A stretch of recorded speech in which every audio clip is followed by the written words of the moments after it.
I want you to get to a place where you feel like, I don't have a good answer for this. Perfect.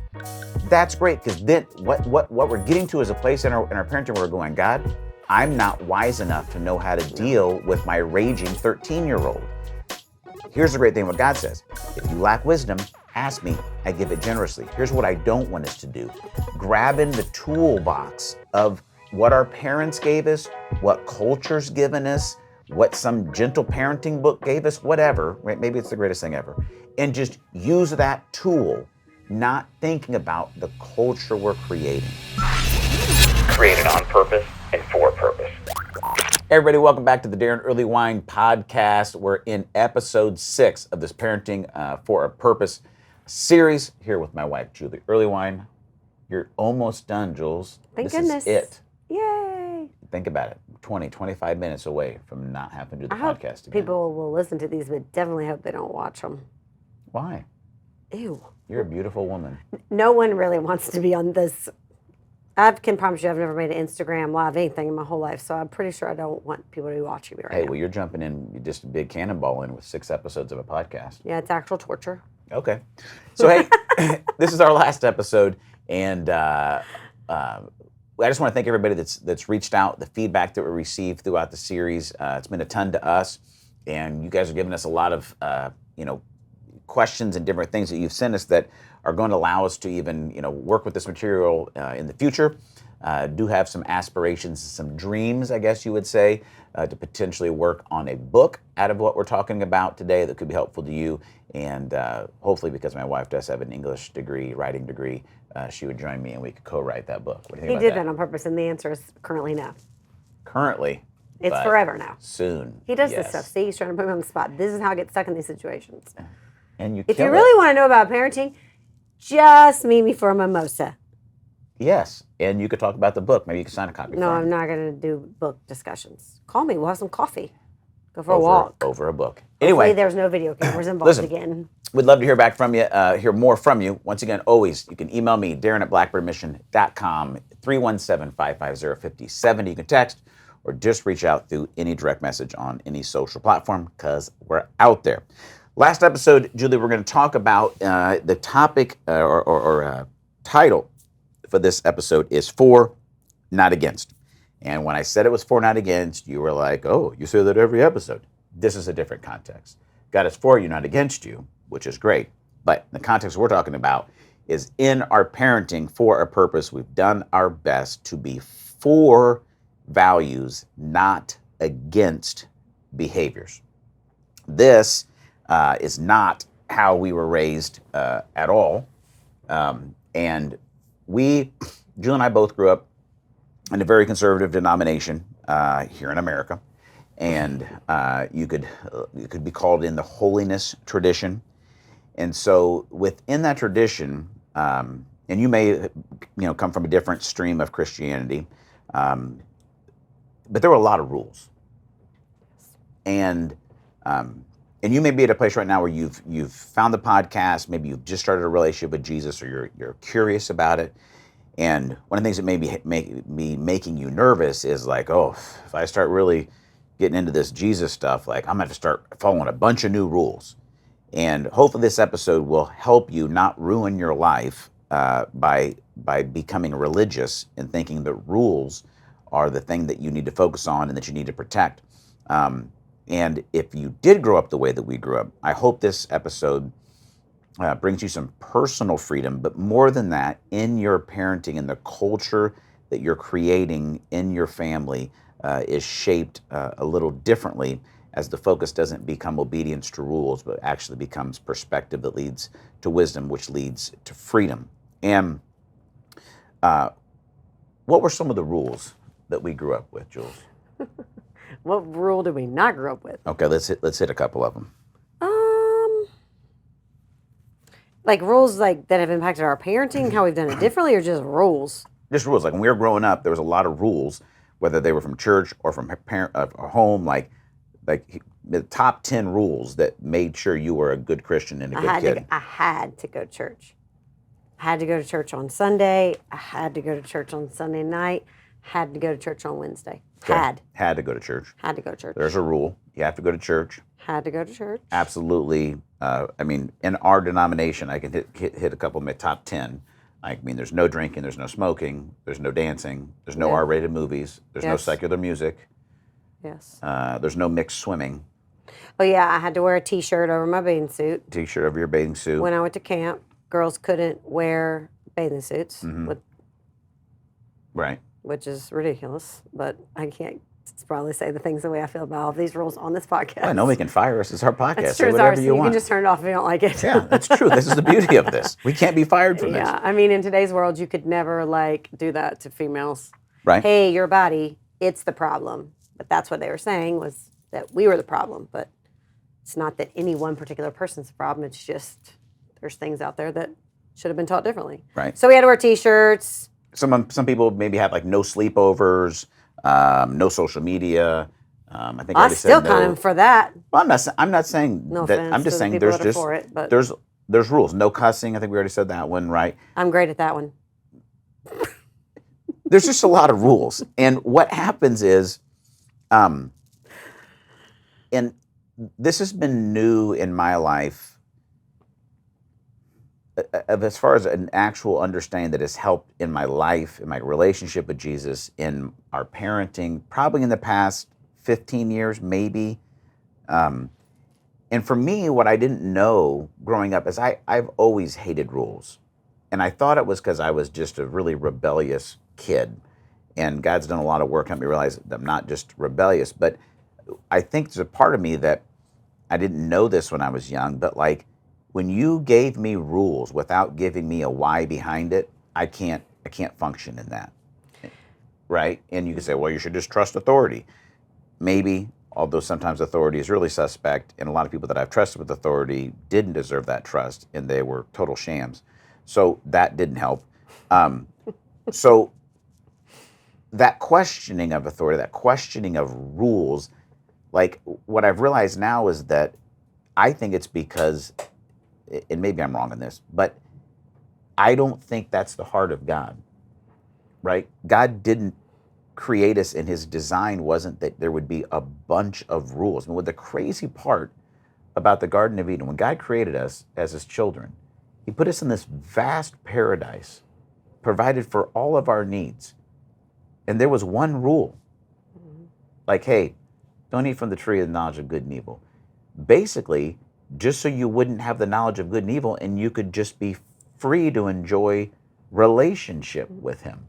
And somehow we've taken that heart of the God that created this amazing, beautiful, free paradise for us to think that his heart is that he was going to be really bent out of shape about a handful of rules, and that the breaking of those rules would somehow destroy the connection of love, you know? And I think the interesting thing for me is that I actually like rules. So it's been an interesting, I really like rules. Like I'm an Enneagram 6, we think, with a lot of 1, or I'm a 1 with a lot of 6. But so working on figuring some things out about myself. But I really like rules. And so it was almost easier in my life. It wasn't actually true. It just felt easier to me when there were rules. So like when I was raised with a bunch of rules, and so it was easy for me to choose to follow the rules so I would have good things, and not follow and knowing that if I didn't follow the rules, I would have bad things. And so it was like a very, like, I'm pretty black and white. And so rules for me, until I had some freedom in Christ, where I realized that I actually was more in love and in tune with the rules of a religious organization than I was with the heart of Jesus. And it was a very pivotal change in my life when the religious organization, it was like they say sometimes when you're walking through something that's not actually the way it should be, it's like you have a bunch of straw over your eyes, and then one day something lights it on fire, and all of a sudden you can see things. And I didn't get it all figured out right away, but I realized that there's reasons for rules. You need them. You need them in driving. You need them in all the things in life. You need rules in cooking. You need rules. I mean, you need instructions. You need guidance. You need barriers. Like there's value in all of those things, but when you act in the rules as of the most value and not within the heart of what is the most value of why, that's where the danger comes. And I've had to spend the last probably 12 years of my life digging out from under rules to find my way back to the real Jesus, because I loved the rules so much that it made me think that I really loved Jesus, when I realized what I was doing is just loving a lot of rules. And it became a thing in our parenting where I didn't want that for my boys. I didn't want the only reason they said no to things was because it was a rule. I wanted them to say no to things in their life that weren't the best for them because they were honoring themselves and they were honoring Jesus. That's why that was my newfound perspective in parenting then when it came down to rules, because I loved rules. I like them. I think they make you feel safe and protected. But what I realized is they're not all they're of necessity, but they're not of like demand, and they're not they can't be the thing that controls you.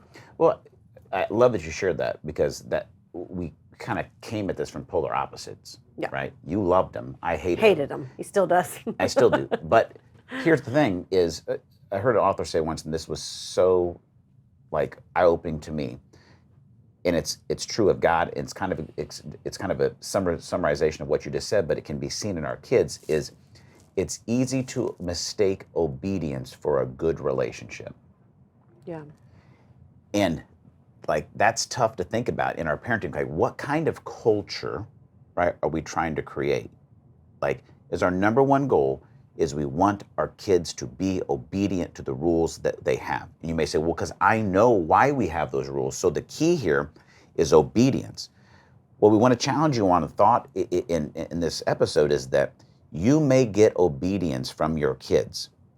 Chances are your strategy to get that obedience is to use fear and punishment to get it, which is a very, in my opinion, Christian way to parent, right? Spare the rod, spoil the child. We're not going to talk about spanking on this, but I'm talking about just the idea that, well, yeah, I'm going to put the fear of God in my kids through punishment, and what we need to do is make sure they fear breaking the rules and punishment, and we get them to be obedient. And what we've seen for the past 20 some years of living in the city that we're in and the life we're in and experiencing thing is that I've seen a lot of kids that grew up in Christian homes that grew up like that. They had all the rules. They followed the rules. They were punished. They were scared. They were afraid to break the rules because they thought it broke the relationship with their parents, because sometimes it did, or broke the relationship with God. So they were obedient and followed all the rules until they didn't have to, until no one was there to punish them, until they weren't afraid of their parents anymore, until they got tired of being under God's thumb, if they thought that was the case. And then they went nuts because they weren't actually for anything. They just learned to be against certain things. And that's what we want to get you to in the points of this podcast is you start taking a look at the culture of your home. Is in your home, are you creating an ethos? Right? An ethos is a spontaneous, reoccurring habit. Okay, let me give you some examples of ethos. Ethos comes from values, okay? Whatever your value is, what begins to happen is you start to create these spontaneous, reoccurring habits that become behaviors and outcomes, but they're formed in values. So, for instance, no one probably had to tell you this morning to brush your teeth. Did anybody remind you to brush your teeth this morning? No. Is it a rule in our home you have to brush your Yes. teeth? Well, it's not necessarily a rule, right? Yes, it is. That's gross. It's our best friend's a dentist. You have to brush your teeth in the house. I get that. But Shout I'm saying, out Moreberry Dentistry. Go there. My point is this. You don't brush your teeth today because you're afraid of someone punishing you or you breaking a rule. You brush your teeth every day because you have a value of fresh breath and not being a stank mouth person whose teeth are falling out. Also a fact. Okay? Still Like oral I kindness. value It's a barrier. Yes, I value oral health and having teeth, right? Our kids, like it wasn't a punishment-based thing. If you got to brush your teeth, you're grounded, right? I can't remember the last time we've even told them to brush their teeth, and they always go just brush your teeth. Because we probably found ways to help them value not having stinky breath and their teeth actually not falling out, right? You probably said it like that. I for sure said that. Like, you smell like you just ate dog poop, go brush your teeth. That's so bad. But here's the thing. when you got in your car today, when you drove somewhere, if you're driven somewhere, did you have to think about putting your seatbelt on? Julie did, because sometimes she doesn't put her seatbelt on. But in our culture, we had a value for life, and we have a value for, I don't want to put my head through my windshield. Oh, here we go. Right? So I spontaneously put my seatbelt on every day because there's a value there. Now, granted, this illustration kind of falls It's true, apart she wears because seatbelt. now we actually do have a law that if you don't have a seatbelt on. But here's the point of all this. What I wanted you to see is looking at what kind of culture are you creating in your home? Is it a culture where we're against things or we're for things? Because what comes down to this is, based on that, you have to figure out what role as a parent you're going to choose with your kids. What we want to encourage you to think about is playing the role of a parent that brings perspective, that leads to wisdom, that produces freedom. Or you can choose the role of the punisher that punishes bad behavior, hands out consequences, creates fear, that drives hiding, produces shame, and breaks relationship. Which I want to strongly encourage you not to do that, because it's not the way that God loves us. And this, Jules, this was a world changer for me. I struggled most of my high school, college career life, and even into my 20s, thinking that God was really bent out of shape when I broke the rules, because rules were broken and he was angry and it created shame. And here's what I would do. I would hide from God. When I was caught in my badness, okay, which your kids get caught being bad, my first reaction was to run away from God.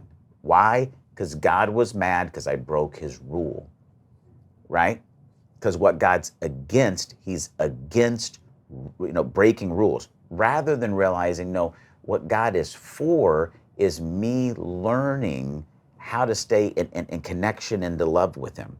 And when I began to understand God's love that way, it transformed, realizing that when I find myself in sin, the best place I could run is to the presence of God, because he can actually help me understand why I'm doing what I'm doing, so I can begin to make different decisions in the future. And where this started to come clear to me in our parenting was, watching other people parent, watching us parent, and hearing about kids that are getting punished and they're grounded and they're this and they're that. And I remember one day coming back, this is a couple years ago, whatever, and being like, when's the last time we grounded any of the boys? And realizing, like, they've broken some rules, like they've done some stuff that I wish they wouldn't have done, but realizing we weren't creating a culture where we were against these behaviors, and the breaking of these behaviors was going to bring about punishment, because we stepped into a place where we began to have conversations around what they did, why they did it, and who did they want to become.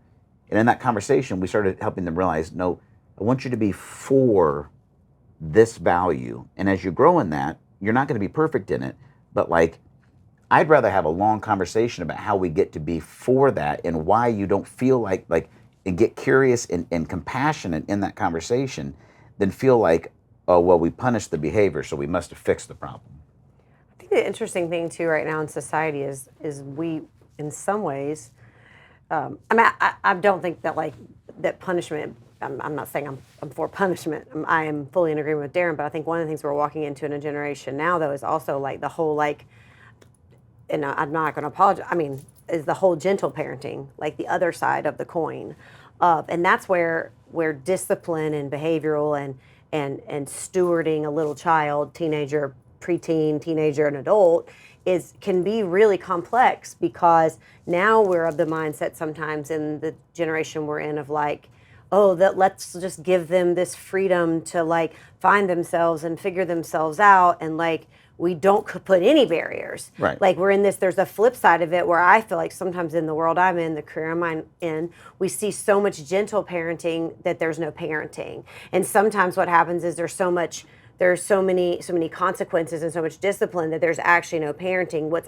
And the word's actually not parenting. What's actually happening is that there's really no relationship. There you go. And I would say, So good. I would say that if you had to say, oh, Julie, like, how did you parent? I was like, I built a relationship with them. I didn't really parent them. I have a relationship with them, and we talk about our why. We talk about it because either extreme isn't going to set them up to be the best humans that we want and this society needs right now.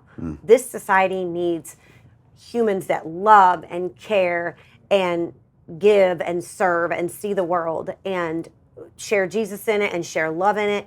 And if we're always focusing on doing nothing or doing too much and we're not really focused on the relationship, like that is where in my heart I feel like I would have let my kids down and I would have not been at my best. And that's the unique thing about now, the relationship I have with my parents now is like I joke with them about some of the punishments and like the rules, and like I make cracks at them now and like jokes because I'm like, my mom asked me like recently, like, what's the worst thing I ever did to you as a mom? And I told her right away this one scenario that's like been very marking in my life. It was that I broke a rule. There was this outrageous consequence that now to this day makes me like actually laugh.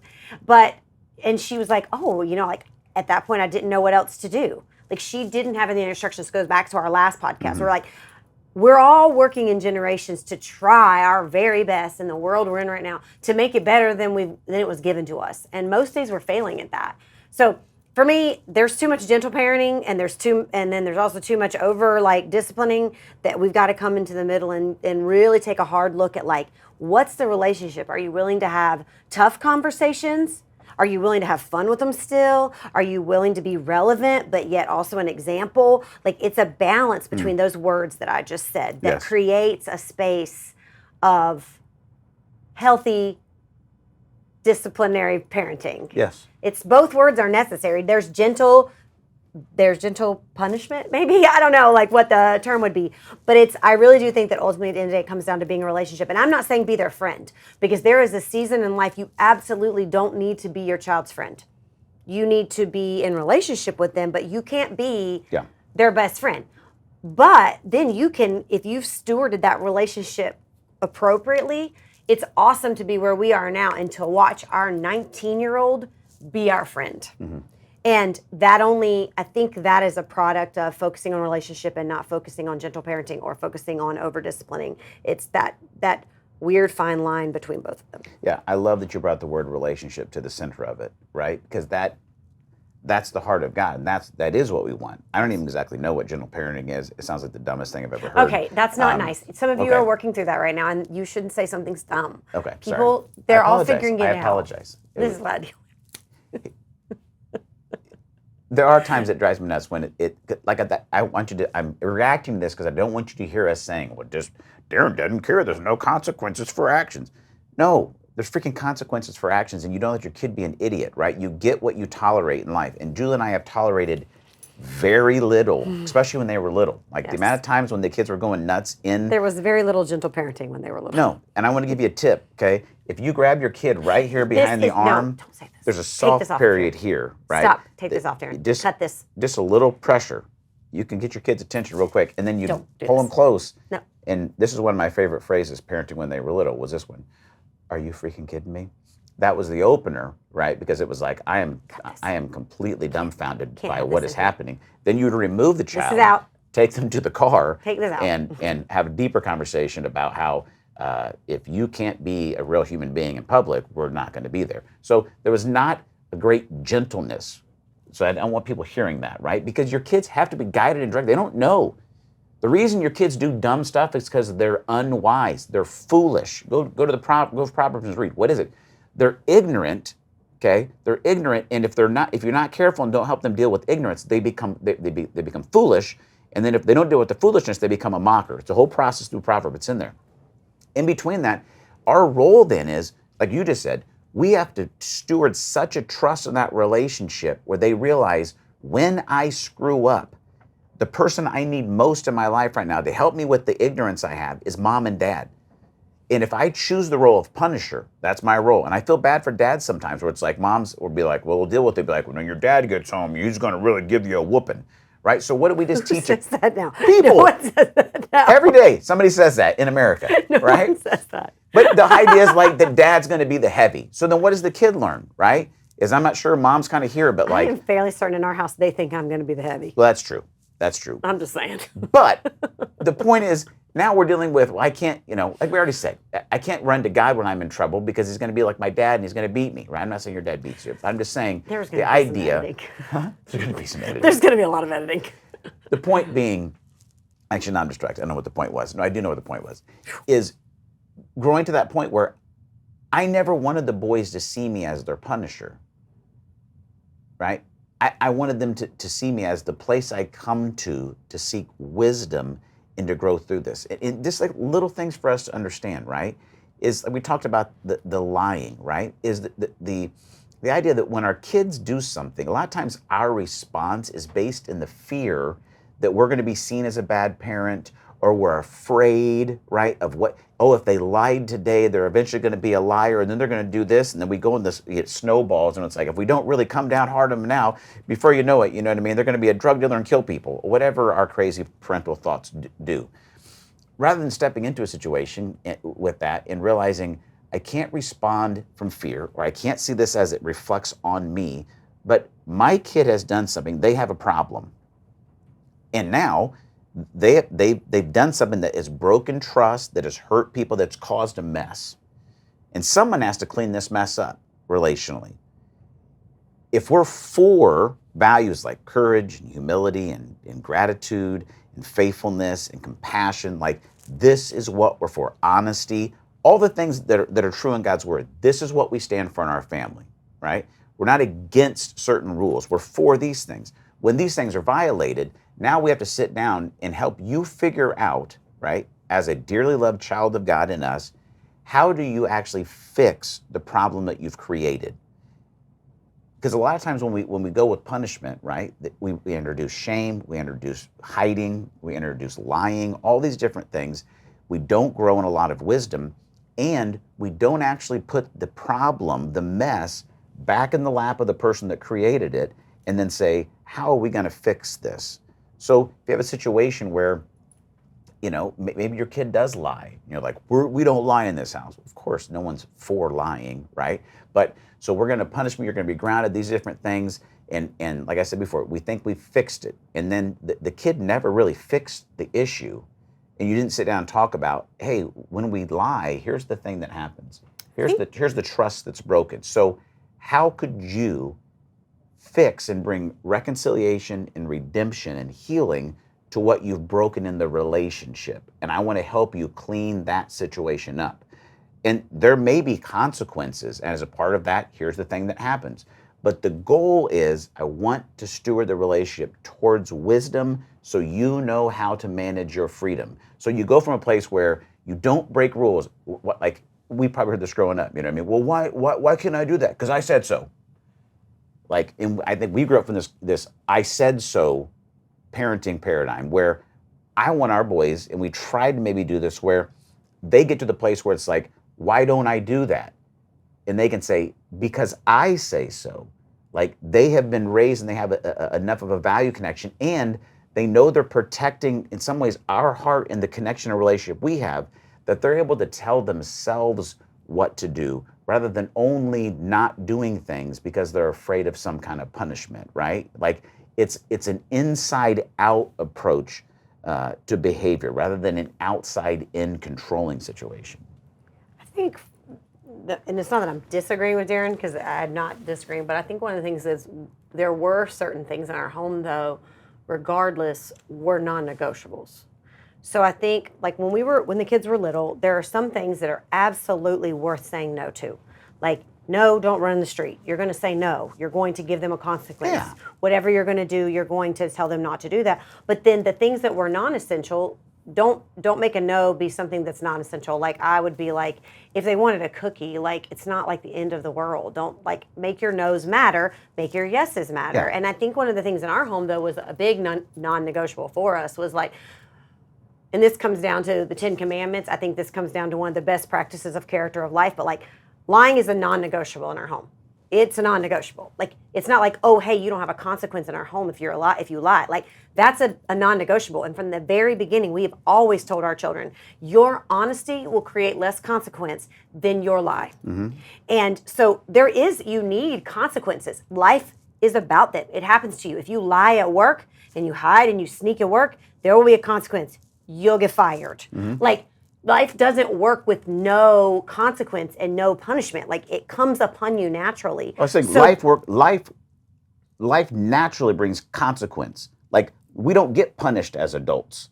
We receive the weight of the consequence of our action. And that's what I'm saying. What I want to grow in, we try to grow in, is figuring out. We need a timeout. I feel like this is not going well. No, it is going well. This is a good conversation. I don't feel good about this. No, I don't know. I don't feel good because I don't feel like I fully agree with you. That's great. It's a conversation. My point is, life. We've had this conversation before and disagreed on it. Is there are certain things. I am agreeing with you. We don't let our kids run in the street, right? Because we don't. That consequence is too great. If you run in the street as a kid, I think you have a lot more sensitivity to punishment than I do, and that's okay. I think it's more of a sensitive subject to you. That's probably true. That's all. But my point is, you have to look at life. Is what you're preparing your kid for. Is there's like the only punishment we have in our society is jail. Really, you have consequences, and oftentimes when we've always disagreed about these words. Our whole marriage for 22 years, right? We've disagreed about that everything doesn't always have like a consequence. No, everything does have a consequence. But you used to always say you don't have a consequence. No, I've never. You've heard me say that. It's not what I'm saying. Everything has a consequence. But most things don't come with a punishment. And if we don't raise our kids in a way for them to understand how to work through the consequences of their actions, and the only exterior motivator to not make mistakes in life is punishment. Well, no, we don't punish them very much. We don't have to because we've gone ahead of them. That's what I was saying about the lying. We don't disagree. Is that if they lied, there was a punishment. There was a consequence, or whichever word you want to use, which technically mean the same thing. They don't mean the same thing at all. They're in realm of a punishment is something extra that someone else is imposing on you. A consequence is something that it gets imposed on you by the actual situation and what you've actually damaged. But they're still in the same vein. The words are. That's where we've always disagreed because I hear them as the same. You hear them as the same, but they're not. Well, my whole point is, in going back to what we did as parenting, that I felt like was a balance for us, is if lying was a non-negotiable, like they received a consequence if they lied. Yeah. One of our children lied more than the other three. That child regularly received a consequence for his lying. Correct. And we continually talked with him about the fact that if you don't lie and you're upfront and honest with us, your consequence and punishment will be less, because out of the outpouring of honesty is growth. If we're over here worried about whether or not we're going to punish them or not, you're really not getting anywhere, like Daron said. But what in that particular one that was in my brain was, when we had a child that would err on the side of white lying, we continually, through their teaching of them, remind him. And now I find there is a natural outpouring of honesty because he realizes that there's less consequence. Yeah. And that's in the world. That's my whole point, is like, we're setting them up to be good citizens and be good humans, and through our faith-based teaching, obviously, to teach them to love Jesus and honor him first. Then out of that comes those things that you're naturally choosing to do because you love the Lord. Yeah. And you seek and you understand him. In our home, by nature, because this is probably why we're a little bit like on the same page, because we are, but we respond differently to it, is I am confrontational, Daron is not confrontational. So if there's a difficult thing going on with the child that requires confrontation, I typically am put in the mix first, because I see it, I address it, I attack it, we work on it. Not attack in a negative way, but meaning I seek to solve more quickly because of my natural ability to confront immediately. Darren doesn't like that. It feels uncomfortable to him. He doesn't particularly like to ruffle the feathers if there's things, even with our boys, that are a little uncomfortable. It's not your favorite thing, correct? Correct. So we feel a little differently because our role in this situation is he doesn't like any punishment and Darren also doesn't like to give it. I don't like punishment. I don't like to give it, but I also think that there is sometimes times that it's necessary. I'm not saying like the silly things, but like for instance, our son Knox, one time, he has a tendency to get easily angered and gets highly... He's very passionate. He's very passionate. And so he gets apples, trees. Anyway, he's very passionate and he is reactionary in his passion. And one day he was mad at a video game and he got angry, and we've overly discussed the ability to control your anger, walk away, count to 10. We've given him all of, the safety steps that you have to give the world now, safety steps. And we've given them all to him. And he got mad and he threw the controller angrily at the chair, and it hit... It ricocheted off the chair. It ricocheted off of the chair, and it hit his brother's video gaming monitor, which he'd gotten as a gift. He immediately freaked out because he knew he was going to be in trouble, because there is need for that to receive trouble. But he wasn't in trouble for breaking the TV. He was in trouble for the why he broke the TV. So what he had to do as his consequence, not punishment, consequence, was he had to buy his brother another monitor. So he had worked really hard dog sitting for our neighbors behind us, and they had given him a very crisp $100 bill that he had held on to for 18 months. It was his pride and joy. And he had to give that to me to buy his brother a new monitor, because his anger and his negative choice broke a monitor. So he needed a consequence that would teach him. So then what we did was I cut up 100 paper $1 bills. And over the course of 7 months, he worked to earn these paper $100 bills. I took that $100 bill and I put it in a drawer. I still got Ty a new monitor, but I told Knox he could work back to get that actual $100 bill that he thought was so precious. And he came in for days, months, would ask for a chore, and we would just add another paper dollar to a ball jar, add another one. He would do more chores than anyone ever. And I remember the very last week, it was probably close to April, that happened like back in the fall. It's close to April, we were opening our pool, and he said, "Mom, it's a really hard job to scrub all the edges of the pool. I only need $10. He's like, if I go out and scrub all the edges of the pool, will you give me $10 and I can get 10 paper dollars back and I can get my $100 back?" And over the course of 7 months, he was reminded of the consequence of a negative behavior. And he earned it back. He got the opportunity to learn. And that's what it is. It's more about putting them in positions to learn of, like, when you do something that's harmful to you or harmful to others or harmful to your future or is not going to make you put in the best situation possible, we need, as moms and dads, to give them space to understand, yes, this result has a consequence. And to Knox, it felt like punishment to hand me that $100 bill. But then he was also given grace and love and the ability for redemption, which is what Jesus does for us, to redeem the situation by, in this situation, working. That's not what Jesus makes us do, but working to earn his little crisp $100 bill back. Thank you for perfectly making the point I was trying to make in this podcast. But you were being a little aggressive. No, I wasn't. That is exactly. Send me an email if you think sometimes it's a little aggressive. We'll land the plane because we're running out of time. And I got to go serve dinners. Yeah, I got to go coach football. What Julie just explained was, Knox created a mess, and we found a way for him to clean up his own mess. Here's what we could have done. Knox, maybe he was still within spanking age, if you are into spanking, right? Like, he broke it. It was anger. We used to when they were like little. Yeah. But it's like, what are you going to spank your kids when they're 16? No, Like, that's weird. what are you doing? Right? So, like, that some parents somebody could say he did something wrong. He was a rage monster, okay? And he was a rage monster. He was. He dabbles, right? He broke the TV. Here's what he needs to be. He needs to be spanked and grounded for a month. That'll teach him punishment. Mm-hmm. Knox never has to deal with the consequences of his actions. Yes. Right? The consequence of his action was he broke a TV, he broke trust with us, He broke trust with his brother and hurt him because it was a Christmas gift for him. There's a bunch of a mess here, right? What Knox did for the next 7 months was clean up his own mess. He learned the value, right? The value of, he learned forgiveness. He learned what it looks like to redeem and restore trust that's broken. Then he grows to the place where it's like 7 months to do that. Maybe I should take a look at self-control when I'm playing video games. All of this saying, and this is hard. Look how much we're disagreeing with. We've been talking about it for years. I want this episode to bother you. I want you to think about it and then get to the place. It bothers me. I want you to get to a place where you feel like, I don't have a good answer for this. Perfect. That's great, because then what we're getting to is a place in our parenting where we're going, God, I'm not wise enough to know how to deal with my raging 13-year-old.